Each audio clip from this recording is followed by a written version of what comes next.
à notre réunion de découverte de l'Évangile. Nous allons pouvoir écouter la bonne nouvelle de l'Évangile justement. Et juste avant le message, je vais vous conduire dans quelques chants qui vont nous parler de qui est Dieu et de ce qu'il attend de nous. Qui brise le pouvoir du mal de la mort, qui est mon amour, ses puissances si fortes, c'est le roi de gloire, il est le roi des rois, qui secoue la terre par un saint tonnerre, qui nous émerveille par tant de mystères, c'est le roi de gloire.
Et ce que Jésus a fait pour nous peut paraître des fois tellement grand qu'on n'arrive pas à le comprendre et à le saisir. Et je voudrais qu'on prenne le chant suivant pour dire: Seigneur, viens ouvrir nos yeux.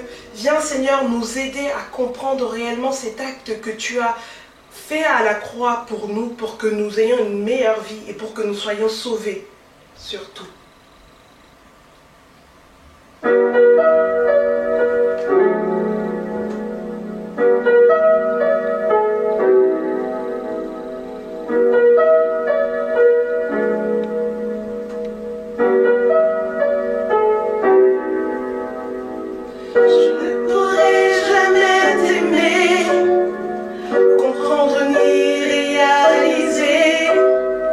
Je ne pourrai jamais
le Seigneur le veut.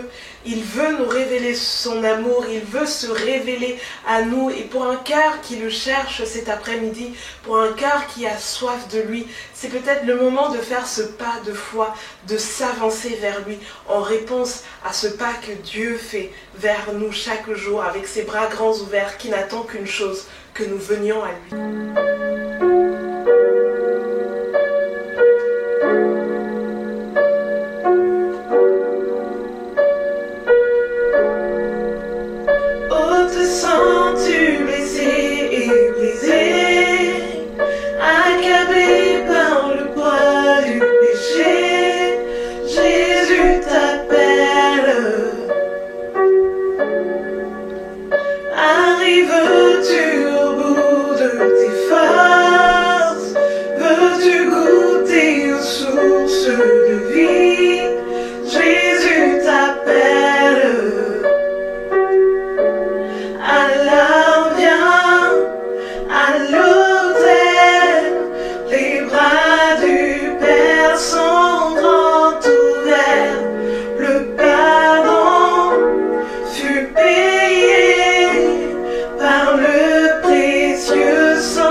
Christ est vivant.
Bonjour à tous, j'espère que vous passez une bonne journée, heureux encore d'être là avec vous. Soyez les bienvenus sur le contenu de notre chaîne Église évangélique Camp Château. C'est un plaisir pour nous de vous servir au travers des moyens technologiques. C'est un plaisir de partager le beau message de l'évangile, message qui donne de l'espérance, message qui restaure le cœur, message qui apaise nos pensées. Nous savons, vous et moi, que lundi, nous passons à une nouvelle étape dans l'histoire de notre pays, dans l'histoire de l'humanité. Il y a quelque chose là qui va prendre place, en France en tout cas, concernant le déconfinement.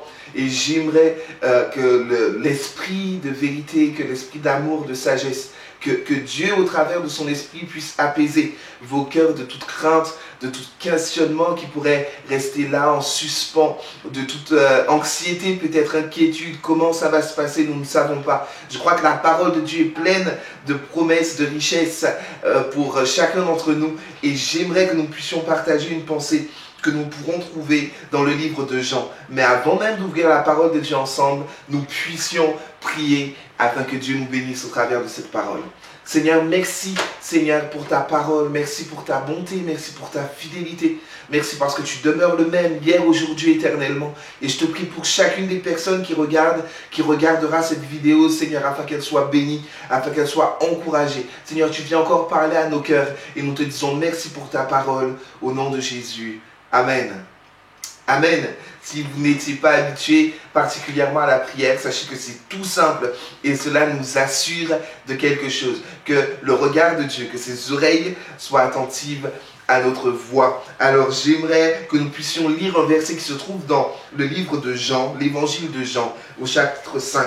Et c'est une guérison qui a pris place dans la piscine de Bethesda. Je lis et puis après nous parlons du contexte. Il est écrit donc à partir du verset 1, Jean 5, à partir du verset 1. Après cela, il y eut une fête des Juifs et Jésus monta à Jérusalem. Or, à Jérusalem, près de la porte des brebis, il y avait une piscine qui s'appelle en hébreu Bethesda et qui a 5 portiques. Sous ces portiques étaient couchés en grand nombre des malades, des aveugles, des boiteux, des paralytiques qui attendaient le mouvement de l'eau. Car un ange descendait de temps en temps dans la piscine et agitait l'eau. Et celui qui descendait le premier, après que l'eau avait été agitée, était guéri, quelle que fût sa maladie. Verset 5. Là se trouvait un homme malade depuis 38 ans. Jésus, l'ayant vu coucher, et sachant qu'il était déjà malade depuis longtemps, lui dit, « Veux-tu être guéri ?» Verset 7. Le malade lui répondit, « Seigneur, je n'ai personne pour me jeter dans la piscine quand l'eau est agitée. Et pendant que j'y vais, un autre descend avant moi. » Verset 8. « Lève-toi, lui dit Jésus, prends ton lit et marche. » Et verset 9 enfin, il est écrit, « Aussitôt, à l'instant même, cet homme fut guéri, il prit son lit et marcha. » Amen. Quel miracle merveilleux, quelle histoire magnifique. Nous voyons là dans ce texte Jésus qui vient au devant de la nécessité. J'aimerais que nous puissions détailler ensemble et retrouver quelque chose de bon pour nos vies. Je crois qu'au travers de cette histoire, Dieu veut encore parler à chacun d'entre nous, vous et moi. Dieu veut nous parler au travers de cette histoire, car la Bible est pleine de témoignages, de choses qui se sont passées dans le passé, mais qui peuvent encore arriver aujourd'hui. Et j'aimerais même dire qu'elles ont pour but, tous ces témoignages ont pour but de solidifier notre foi, de fortifier notre foi, afin que nous puissions lire, croire, pour recevoir. Alors maintenant que nous avons lu, je vous demande donc de croire afin de recevoir. Lisons ensemble, décortiquons un peu ce texte et puis voyons ensemble les éléments de ce contexte. L'histoire nous dit en elle-même que Jésus partait, venait, il arrivait dans la ville de Jérusalem. Et la ville de Jérusalem est cette ville qui, littéralement, le nom Jérusalem, le nom de la ville, veut dire fondement de la paix, fondement de paix. C'est une ville, la ville sainte pour le peuple hébraïque, c'est la ville, le lieu de rassemblement, car le texte nous dit aussi que c'est à l'époque, à la période d'une fête des Juifs que Jésus vient en ce lieu. Oh, ce n'est pas le premier miracle que Jésus avait fait. Le premier miracle que Jésus avait fait était pendant les noces de Cana. Il avait changé l'eau en vain. Miracle merveilleux que même ceux qui ne fréquentent pas l'église connaissent, même ceux qui n'ont pas grandi dans une culture chrétienne connaissent l'histoire où Jésus a changé l'eau en vin. Et cette histoire que nous voyons là, du miracle de la guérison du paralytique près de la piscine de Bethesda, cette image, cette histoire reprend un peu cet élément de ce qu'au milieu de la joie, au milieu de la fête juive, vous le savez peut-être, mais ou peut-être pas, pardon, mais les fêtes juives étaient très religieuses. La quasi-majorité, la quasi-totalité des fêtes juives avaient un accent, un rapport à la religion. C'est un peuple qui met Dieu en avant. Et ces fêtes juives-là étaient un moment de réjouissance, un moment de connexion avec Dieu. Et Jésus profite de cet instant, comme il l'a fait pour les noces de Cana. Il profite de cet instant pour venir rencontrer ses concitoyens, pour venir rencontrer les personnes qui vivent, l'humanité. Oui, j'aime tellement dire que que Dieu nous cherche. Nous ne sommes pas à l'initiative de la rencontre avec Dieu. Il nous aimait tellement qu'il a créé l'être humain. Il nous aimait tellement qu'un jour, pour ceux qui le connaissent déjà, il est venu frapper à la porte de notre cœur. Et peut-être que vous ne le connaissez pas encore, que vous n'êtes pas encore dans une relation d'amitié, d'amour, de communion avec lui. Mais j'aimerais vous dire qu'il vous cherche. C'est Jésus qui est là, l'unique acteur intervenant dans cette histoire. C'est lui qui se déplace. Il arrive à Jérusalem pendant la fête des Juifs. Jérusalem était le lieu de rassemblement pour tout le monde religieux. Vous savez, il y a beaucoup de personnes qui peuvent faire des pèlerinages. Et bien là, c'était le cas. Pour la fête juive, beaucoup étaient venus à Jérusalem. Et le texte nous précise que la piscine de Bethesda était placée près des portiques, près des portes des brebis. Donc Jérusalem nous parle du fondement de la paix. Et ensuite, on nous parle d'une piscine qui est géographiquement à proximité là, de l'entrée dans Jérusalem. J'aimerais vous dire que ce n'est pas rare que lors d'une fête, que lors d'un mariage, d'un événement joyeux, festif, il y ait quelques-uns qui se retrouvent dans la peine. Il n'est pas rare que là où tout le monde trouve des sujets de joie, une circonstance dans nos vies nous empêche de nous réjouir. Et il y a quelque chose de merveilleux là-dedans. C'est que comme Jésus, pendant les noces de Cana, il était là quand le trouble, quand l'angoisse venait, le vin allait manquer. Il y avait une source de joie qui allait manquer là. Tous ceux qui vivaient ce temps de réjouissance dans le mariage allaient être déçus, auraient pu être déçus. Mais Jésus intervient à ce moment-là. Et cet homme qui est paralytique, qui est limité dans sa capacité à avancer, à accomplir des œuvres, à se mouvoir, cet homme qui est limité, il est précisément là où il veut placer le fondement de sa paix. Il est à Jérusalem. Il se trouve à Jérusalem et près des portes, des portiques des brebis. Je crois que cet homme avait l'espérance de la guérison. Il avait l'espérance de vivre quelque chose. S'il était placé à cet endroit depuis 38 ans, c'est qu'il l'espérait au fond de lui. Et il espérait que le miracle, que la guérison se produise. Là où il y avait des fêtes juives, là où beaucoup se réjouissaient, lui ne pouvait pas encore se réjouir. Et j'aimerais vous dire que Jésus vous connaît. Jésus sait peut-être les temps par lesquels vous passez. Il connaît les circonstances qui génèrent de l'angoisse, de la peine, qui vous, littéralement, qui vous paralyse, qui vous empêche d'avancer. Cet homme était en pause.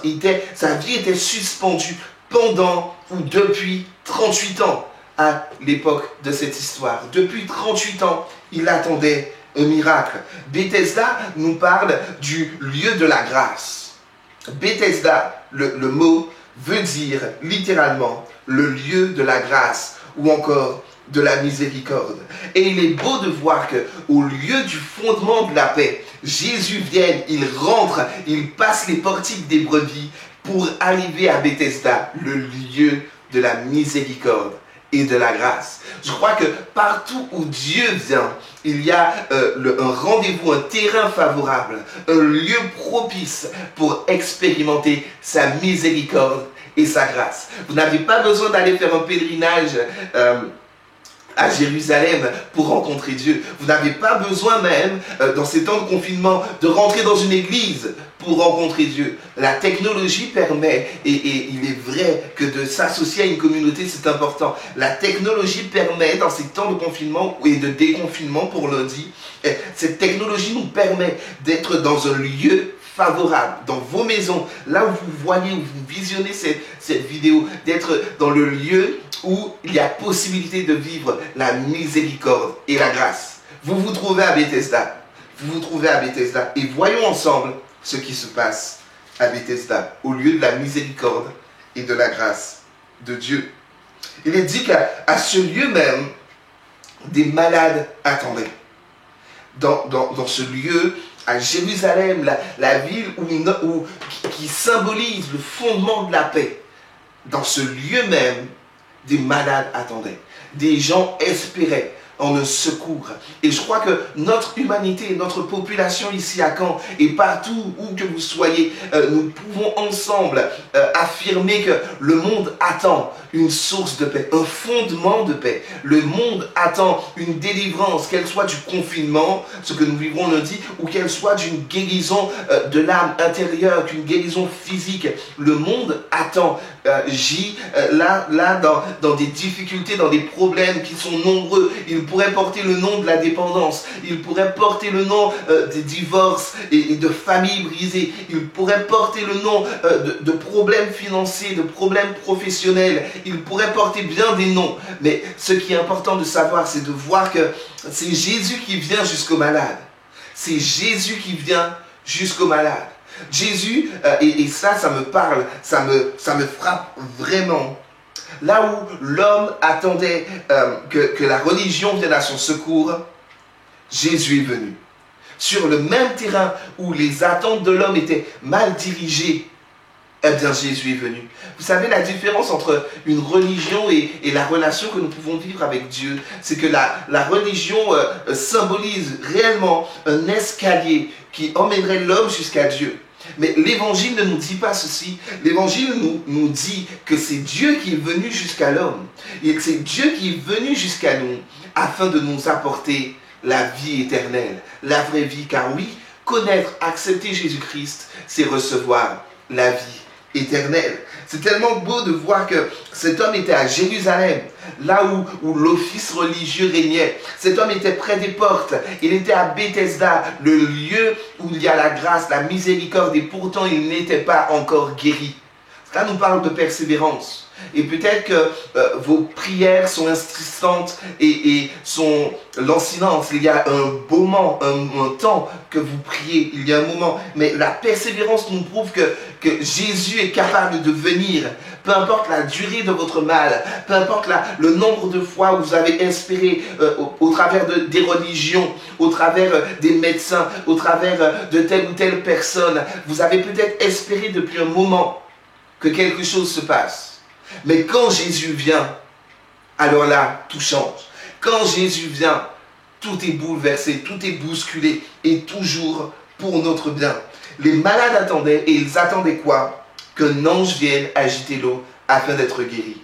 Alors je ne m'étendrai pas sur le sujet d'un ange qui vienne et qui agite l'eau pour guérir, mais je crois qu'il y a un point intéressant à voir. C'est qu'ils attendaient une manifestation divine pour leur guérison. Ils attendaient une grâce particulière pour vivre leur guérison. Et c'est exactement ce que nous devons vivre. C'est exactement ce que nous devons expérimenter chacun pour notre part. Encore aujourd'hui, nous attendons que l'eau bouge. Nous devons attendre que Dieu dans sa grâce vienne nous toucher, qu'il y ait une manifestation divine. Ils attendaient d'être guéris. Et il y a quelque chose dans le prolongement de cette histoire qui me bouleverse, c'est qu'il n'y avait qu'une seule personne qui pouvait s'attendre à être guérie. C'était la première personne à rentrer dans l'eau après que l'eau ait bougé. Après que l'ange, selon eux, ait fait trembler l'eau. C'était la première personne. Donc une personne qui physiquement pouvait se mouvoir ou qui avait des personnes autour d'elle qui pouvaient l'emmener. D'ailleurs, c'est ce que le malade dit. Je n'ai personne pour me jeter dans l'eau. Et quand je vais pour me plonger dans l'eau, eh bien quelqu'un d'autre, il va avant moi. Il y avait comme là quelque chose de la compétence, quelque chose de la capacité pour être guéri. Alors que la relation qui se distingue de la religion, la relation, elle, on nous dit que c'est la guérison qui vient jusqu'à nous. Oh, il pourrait y avoir des courants de pensée, même des courants philosophiques, religieux, qui vous diraient qu'il faut mériter la grâce, qu'il faut mériter, il faut avoir fait un solde de bonne action pour ne pas être frappé de telle maladie, de telle ou telle chose, ou pour recevoir la guérison, peut-être des marabouts, des guérisseurs, des médiums vous diraient il faut faire ça, ça, ça, ça, ça, et alors vous serez guéri. Eh bien non, ce que la Bible nous affirme, c'est que ça ne dépend pas de notre capacité, ça ne dépend pas non plus de nos compétences, ça ne dépend pas de ce qui pourrait nous aider autour de nous pour nous plonger dans telle ou telle source de salut ou de guérison. Non, c'est Jésus qui vient. Lui, il porte en lui-même la source de la grâce. Il porte le nom de Jérusalem parce qu'il amène la paix. Il porte le nom de Bethesda parce qu'il est source de miséricorde et de grâce. C'est Jésus qui vient et qui accomplit le miracle dans la vie de cet homme. Et je le crois, il peut le faire aussi dans votre vie. Alors j'ai noté, pour continuer dans notre texte, que c'est Jésus qui va vers lui pour provoquer la discussion. Jésus est déjà venu à Jérusalem. Et alors que tout le monde s'amuse, lui, il prend le temps. C'est l'une des premières choses qu'il fait en venant dans la ville. Il rentre dans la ville, il passe les portiques. Là où il y a les fêtes juives, là où il y a les gens qui s'amusent et qui se réjouissent, qui communient même avec Dieu, j'aimerais dire. Jésus, là, il porte une oreille attentive. Il se déplace, il met en œuvre bien des choses. Il manifeste une envie, un désir. Il vient jusqu'à lui parce qu'il considère ceux qui sont blessés. Il considère ceux qui sont abattus au-dedans d'eux-mêmes. Il considère ceux qui n'ont plus de joie, ceux qui sont dans l'attente du miracle, ceux qui sont dans l'attente d'une grâce particulière. Il les considère. Il aurait pu être dans le temple à se réjouir avec les autres. Et pourtant, il vient. Il vient là où la maladie règne. Il vient là où le désespoir est pesant. Là, rendez-vous compte, il rentre dans un lieu où il y a une multitude de malades, mais il distingue un homme capable d'entendre et de recevoir ce qu'il a à lui donner. Et j'aimerais que Jésus trouve en vous quelqu'un capable d'entendre et de recevoir. Il n'y a pas tous les malades qui aient été guéris, même si Jésus était capable de le faire. Mais il s'approchait d'un homme qu'il savait déterminé, persévérant, espérant contre toute espérance d'être guéri. Et là, c'est l'image de la foi. Cet homme s'était placé à Jérusalem, le lieu religieux. Il était placé près des portes des brebis. Les brebis, nous le savons dans la parole et même dans le peuple là, c'est littéralement le peuple de Dieu. La porte des brebis ressassait en fait le cheminement du peuple de Dieu. Il est là placé à la porte des brebis. Il est là placé à la piscine de miséricorde et de grâce. Il s'attendait à Dieu. Il s'attendait qu'un ange vienne bouger l'eau et qu'il puisse arriver en premier. Il s'attendait à Dieu. Et j'aimerais vous dire que quand nous nous attendons à Dieu, nous ne sommes jamais déçus. Peut-être que cela peut prendre du temps, mais Jésus vient toujours au moment opportun. Il savait, Jésus, que cet homme-là, nous n'avons même pas son nom ni son prénom, mais il savait, Jésus, que cet homme-là était prêt à vivre son miracle, alors que vous soyez prêts à vivre une grâce particulière en cet après-midi. Jésus le voit, Jésus le connaît et Jésus lui parle. Jésus le voit comme Dieu vous voit à l'instant même. Moi, je ne peux pas vous voir au travers de cet écran, mais Dieu, lui, vous voit là où vous êtes en cet instant. Jésus le connaissait. Cet homme n'a pas eu besoin de se présenter, de lui dire oui, ça fait 38 ans. Non, Jésus, le texte nous dit, savait qu'il était là depuis longtemps. Jésus le connaît. Et Jésus vous connaît mieux que vous-même. Jésus vous connaît mieux que les mots qu'on pourrait utiliser pour vous décrire. Il vous connaît plus que cela, plus que ce que les autres peuvent dire de vous. Jésus vous connaît et Dieu vous connaît. Enfin, Jésus lui parle et lui pose cette question qui semble complètement ahurissante, mais qui provoque un choc. Comme lui, il a été perturbé, interpellé, et bien Jésus voudrait le faire avec vous. Et cette question est celle-ci: veux-tu être guéri? Veux-tu être guéri? Cette histoire réellement se distingue d'autres miracles que Jésus a fait. Il y a bien des personnes qui ont expérimenté des miracles dans la Bible et en dehors, mais qui avaient comme là dû répondre à cette fameuse question. Crois-tu que je puisse le faire? Là, Jésus lui demande juste, simplement, veux-tu être guéri? Il est encore là, à l'initiative de la grâce. Et j'aimerais vous dire que le désir de Dieu, c'est de vous guérir du mal le plus persistant, du mal le plus dévastateur qu'il puisse exister sur la terre. Ce mal, c'est le péché. Ce mal, c'est la destruction intérieure. Ce mal, c'est quand notre foi est déstructurée. Ce mal, c'est quand notre image de nous-mêmes n'est plus la bonne. Jésus veut vous guérir de ce mal du péché qui vous ronge et qui produit des effets négatifs dans vos vies. Jésus veut vous guérir. Alors il lui pose cette question. Et à cette question, l'homme répond selon sa capacité. Nous le savons, en tant qu'être humain, nous ne pouvons mériter le ciel. Nous ne pouvons mériter la grâce de Dieu. Car dans la grâce même, il y a cette notion de cadeau. Il y a cette idée de don gratuit. Et le don gratuit, le cadeau de Dieu pour l'humanité, pour tous ceux qui croient dans la parole de ce même Jésus, c'est la vie éternelle. Car Dieu a tant aimé le monde qu'il a donné son Fils unique, afin que quiconque croit ne périsse pas, mais qu'il ait la vie éternelle. Et si vous faites partie de ce quiconque, sachez que la vie éternelle vous est réservée. Alors la question est celle-ci. Veux-tu être guéri? Dans sa capacité, il ne le pouvait. Même s'il était à Jérusalem, même s'il était à Bethesda, même s'il était aux abords de la piscine, il ne pouvait pas sans la grâce et la faveur de Dieu. Enfin, là où la concurrence et la compétition régnaient, Jésus est venu emmener sa grâce. Et au travers d'une parole, il l'a guéri. Il lui a dit, lève-toi. Il ne lui a pas demandé, connais-tu la Bible de A à Z, de Genèse à l'Apocalypse? Non. Il lui a dit, lève-toi. Il ne lui a pas demandé, oh, es-tu prêt à faire ça pour moi? Il lui a dit, lève-toi. Il était venu dans le but de le guérir. Jésus était venu à Bethesda, à ce moment précis, à ce temps précis, pour manifester sa grâce envers cet homme.